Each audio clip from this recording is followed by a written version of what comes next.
তো বন্ধুরা এখন বাজে 3:30 আর আমরা খেয়ে দিয়ে আজকে আর দুপুরে কিন্তু শুইনি। সবাই রেডি হয়েছি আর রেডি হয়ে বেরিয়ে গেছি ঘুরতে যাওয়ার জন্য। তো বাড়ির সবাই, শুধু দাদা আর বৌদি যায়নি, আর আমরা কিন্তু সবাই যাচ্ছি। তো বাড়ির সামনে থেকেই ভ্যানে উঠেছিলাম, ভ্যান থেকে নেমে গেছি।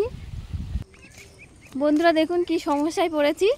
তোজো না কিছুতেই ফুল প্যান্টটা পরছে না, দেখুন ওর বাবা ঘাড়ে নিয়ে হাঁটছে, এই টান পড়ছে না। তোজো কিন্তু পড়েছে, পরে নাও। তো বন্ধুরা ফাইনালি আমরা পৌঁছে গেছি। তো বন্ধুরা অবশেষে আমরা পৌঁছে গেছি। আর এই যে দেখুন, এটা কিন্তু লোকালয়ের জঙ্গল। তো আমরা একদম ভিতরে চলে এসেছি। তো দেখুন আমরা একদম নদীর কাছেই আছি। আর সামনে দেখুন একটা ছোট্ট ডিঙি নৌকায় করে মাছ ধরছে জেলেরা। এগুলোকে কিন্তু গেছো কাঁকড়া বলে। আকাশের দূর সীমা ছাড়িয়ে, নোনার সমুদ্র পেরিয়ে, ছোট্ট সে দ্বীপ, সবুজের টিপ, বাকসাপ কুমিরের বন, কেউ গড়ানার সুদূরের বন, সুন্দর বন তাই সুন্দর বন। নমস্কার বন্ধুরা, আমি সুষমা আর আপনারা দেখছেন me and my twin baby channel. তো বন্ধুরা me and my twin baby চ্যানেলের আরও একটি নতুন ব্লগে আপনাদের সবাইকে স্বাগত। তো কাছে দূরে দেশ ও দেশের বাইরে যে যেখান থেকে আমার ভিডিওটি দেখছেন, আশা করি আপনারা সবাই খুব ভালো আছেন। তো বন্ধুরা আমরা এখন পার্কের মধ্যে আছি আর আমাদের চা এসে গেছে। আমরা এখন আছি দয়াপুর গ্রাম সংলগ্ন গোমন নদীর চরে বসে আছি, যে চরের মধ্যে ঐতিহ্যবাহী পেয়ারা বাইন গাছ আছে।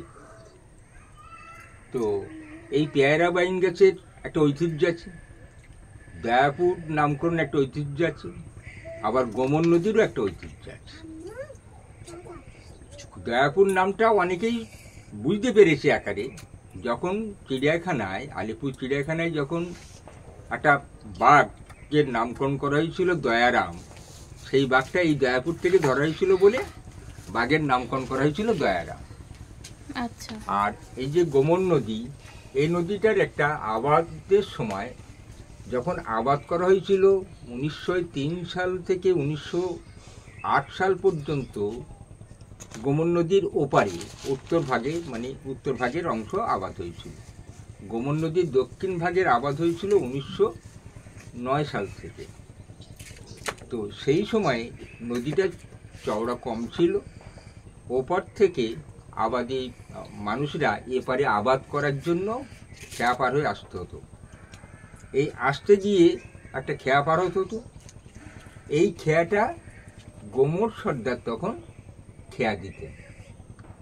পরবর্তীকালে এই গোমর সর্দার যখনই বাইরের থেকে আসুক না কেন, যারা আবাদ করা লোক কিংবা যারা আবাদের কাজে সহযোগিতা করছে, তারা এই খেয়াটা পার হয়ে আসতো। তো সকলে বলতো যে কোথায় যাচ্ছি, না গোমরের খেয়া পার হতে যাচ্ছি। এই গোমরের খেয়া পার হতে যাচ্ছি মানে থেকে এই নদী গোমতী নদীটা গোমর নদীতে পরিণত হয়েছে। আচ্ছা, মানে খেয়ামাজির নাম অনুসারে। খেয়ামাজির নাম অনুসারে। এবার গোমরের ছেলে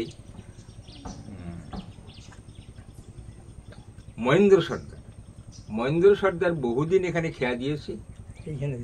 তখন সেটা 5 পয়সা নিত, এবং এই যেখানটা বসে আছি এখানটাই ছিল তখন খেয়াঘাট। খেয়াঘাট, এই খেয়াঘাটের পাশেই ছিল এই পেয়ারা বাইন গাছটা, খেয়াঘাটের কাছে, এই জন্য এটা ঐতিহ্য আছে। এবার মহেন্দ্র সর্দার মারা যাওয়ার পর তার ছেলে ধীরেন সর্দার খেয়া দিয়ে এসছে, এই খেয়াঘাটে রয়েছিল।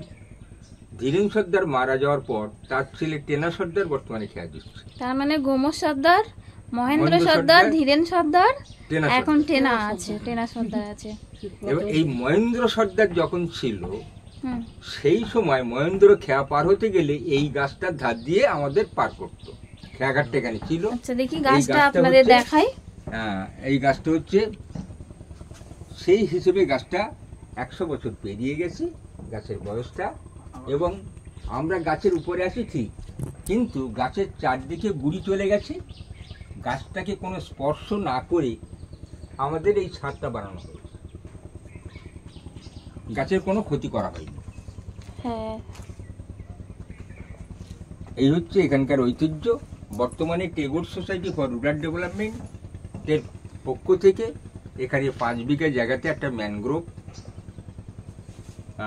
সুন্দরবন ম্যানগ্রোভ ইন্টারপ্রিটেশন সেন্টার তৈরি করা হয়েছে এবং এখানে বহু ধরনের গাছ, যারা এই গাছ নিয়ে যারা পড়াশোনা করছে, যারা পরীক্ষা নিরীক্ষা করে বিভিন্ন ইউনিভার্সিটি, তারা এখানে আসেন এবং যারা পিএইচডি স্কলার আছে তারাও এখানে আসেন। সর্বোপরি দেশ বিদেশ থেকে ট্যুরিস্টরা তারাও এখানে এসে এই সমস্ত সুন্দরবনের প্রাকৃতিক দৃশ্য তারা অনুধাবন করে। এখানে জুড়ে আছে সুন্দরবনের লোকায়ত দেবদেবী বনদেবী, তারও একটা মন্দির এখানে তৈরি হচ্ছে। সেখানেও পূজার ব্যবস্থা থাকবে এবং এই যে বিভিন্ন দিক থেকে, নদীর দিক থেকে যে ওয়াকওয়েগুলো তৈরি করা হয়েছে, প্রত্যেক ওয়াকওয়েতে গাছের সাথে সেলফি তোলা, নদীর সাথে সেলফি তোলা, বিভিন্ন গাছের ফুলের সাথে, গাছের ফলের সাথে, গাছের পাতার সাথে, গাছের কাণ্ডের সাথে, নদীর সাথে, নদীর জেলে জৌনিদের সাথে বিভিন্ন ধরনের সেলফি পয়েন্ট এটা, এবং সেলফি তোলা যায়। তো এখানে যদি পর্যটকরা মানে আসে, তাহলে এখানে আসলে কত ধরনের মানে গাছের সাথে পরিচিত হতে পারবে? সুন্দরবনে প্রকৃত ম্যানগ্রোভ এবং সহবাসী ম্যানগ্রোভ, অর্থাৎ ট্রু ম্যানগ্রোভ এবং অ্যাসোসিয়েট ম্যানগ্রোভ মিলে 84 প্রজাতির গাছ আছে। আচ্ছা। বিশ্বের কোন একটা অরণ্যে 20টার বেশি ম্যানগ্রোভ প্রজাতি নেই, কিন্তু সুন্দরবনের এই 84 প্রজাতির ম্যানগ্রোভ আছে। এই জন্য সুন্দরবন বিশ্বের কাছে শ্রেষ্ঠ ম্যানগ্রোভের বন। আর আমাদের এখানে 38 ধরনের গাছ আমরা এখানে লাগিয়ে রেখেছি, আরো চেষ্টা করে যাচ্ছি আরো বেশি কিছু গাছ এখানে লাগাবার জন্য। তো আপনারা যদি আসেন এখানে, তাহলে 38 প্রজাতির গাছের সাথে কিন্তু মানে গাছকে ছুঁয়ে কিন্তু আপনারা অনুভব করতে পারবেন। সেই জন্য এরকম এই যে ব্যবস্থাটা করা আছে। এটা কি বলে? এর সাথে সাথে ট্রু ম্যানগ্রোভ যেগুলো আছে, প্রায় ট্রু ম্যানগ্রোভ আমাদের এখানে আছে। 30টি ট্রু ম্যানগ্রোভ, প্রকৃত ম্যানগ্রোভ 30টি, সেই 30টির মধ্যে 20টি প্রজাতি আমাদের এখানে আছে। আর প্রত্যেকটা গাছ আপনারা আসলেই দেখতে পাবেন, মানে আপনাদের চেনার সুবিধার্থে এই যে সব কিন্তু এরকম বোর্ড টানানো আছে। তো বন্ধুরা, সুন্দরবনের এই গাছকে পুরো একদম কাছ থেকে ছুঁয়ে দেখতে গেলে আপনাদেরকে তো এখানেই আসতে হবে, দয়াপুর মডেল পার্ক। তো টেগোর সোসাইটি থেকে হয়েছে। আর টেগোর সোসাইটি মানে বাবা তো ওখানে স্বয়ং আছে, বা মানে ফার্স্টে শুরুতেই মানে বাবাই তো উদ্যোক্তা ছিল আর কি। এটা খলসি গাছ। এই খলসি গাছের ফুল যখন আসে সেই চৈত্র মাসে, এই ফুলের থেকে মৌমাছিরা মধু সংগ্রহ করে, যে মধু বিশ্বের মধ্যে প্রথম স্থান অধিকার করে আছে সেই খলসি ফুলের মধু, যে মধুটা খুব গাঢ়। এবং একটি সুন্দরবনের হেতাল গাছ। এই হেতাল গাছের বৈশিষ্ট্য অনেক। কথায় বলে বাঘ আছে হেতাল বন। এই সেই হেতাল বন, যেখানে এর পাতা শুকনো হয়ে গেলে বাঘের রঙের সাথে অ্যাডজাস্ট হয়ে যায়। আবার এর ফলটা যখন পাকে তখন আর সবুজ থাকে না, হলুদ ফল। আর বাঘের যে ডোরা কাটা হলুদ, কালো হলুদের যে ডোরা, সেগুলো মিশে যায়। ওই জন্য সহজেই আত্মগোপন করতে পারে এখানটায় বাঘ। এই টিম্বারগুলো, এটাকে চাঁদ সওদাগর এই লাঠিটা ব্যবহার করতেন, এই গাছটা ব্যবহার করতেন সাপ মারার জন্য। পরবর্তীকালে এই গাছটা দিয়ে মানুষ যে কাঁসর বাজানো যে লাঠি, সেটা এই গাছ থেকে করা হতো আবাদের প্রথম দিকে। এখনও পর্যন্ত বহু পুরানো বাড়িতে পুরানো দিনের এই গাছের খণ্ডাংশ কাঁসর বাজবার জন্য রেখে দিয়েছে। তারপরে পরবর্তীকালে যখন 1980 সালের পর থেকে সুন্দরবনের বৃক্ষ নিধনযোগ্য করতে দেওয়া হয় না, আইনে বারণ করা হয়েছে। সেই হিসেবে সেখান থেকেই আর হিমতলের যষ্টি থেকে শুরু করে কোনো গাছের ডালপালা, কোনো গাছের কাণ্ড বা গুঁড়ি কেউ আর কাটতে যায় না। এটা হচ্ছে সুন্দরবনের ধুঁদুল গাছ। এই ধুঁদুল গাছটা অত্যন্ত বিখ্যাত গাছ। এই ধুঁদুল গাছের ফলগুলো খুব সুন্দর দেখতে হয়। হ্যাঁ, এত এই ফলের মধ্যে অনেকগুলো পার্ট আছে, একটা থেকে অনেকগুলি গাছ হবে। আর এই গাছের আরেকটা বৈশিষ্ট্য হচ্ছে যে এই গাছটা যখন চেরাই করা হয় তখন ভিতরে সব নকশা করা আছে। বাইরের থেকে মানে বাইরেতে ফার্নিচারের জন্য নতুন করে কোনো নকশা তৈরি করতে হয় না, ও নিজেই নকশা। বন্ধুরা, আমি 5 মাস আগে যখন এসেছিলাম তখন এখানে এসে ভিডিও করেছিলাম অলরেডি। তো তখন আপনাদের মতো ভালোবাসার বন্ধু কেউ ছিল না, তো সেগুলো অবশ্যই ওই ভিডিওগুলো আবার শেয়ার করব।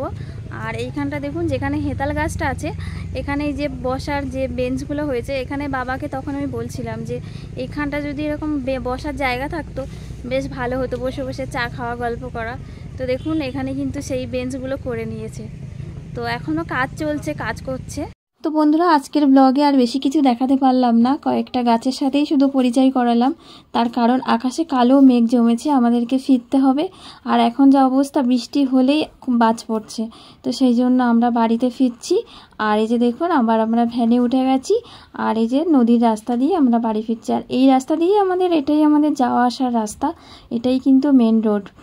তো বন্ধুরা, গোমন নদীর ঢেউয়ের শব্দ ও নোনা মাটির গন্ধ শুঁকতে শুঁকতে আমরা কিন্তু প্রায় বাড়ির কাছাকাছি চলে এসেছি। তো আজকের ব্লগটি আপনাদের কেমন লাগলো অবশ্যই কিন্তু কমেন্ট করে জানাবেন। আর যারা গাছ নিয়ে পড়াশোনা করছেন, পিএইচডি করছেন, অবশ্যই এখানে চলে আসবেন। তো সবাই ভালো থাকুন, সুস্থ থাকুন, দেখা হচ্ছে আগামীকাল নতুন ব্লগ নিয়ে আসছি।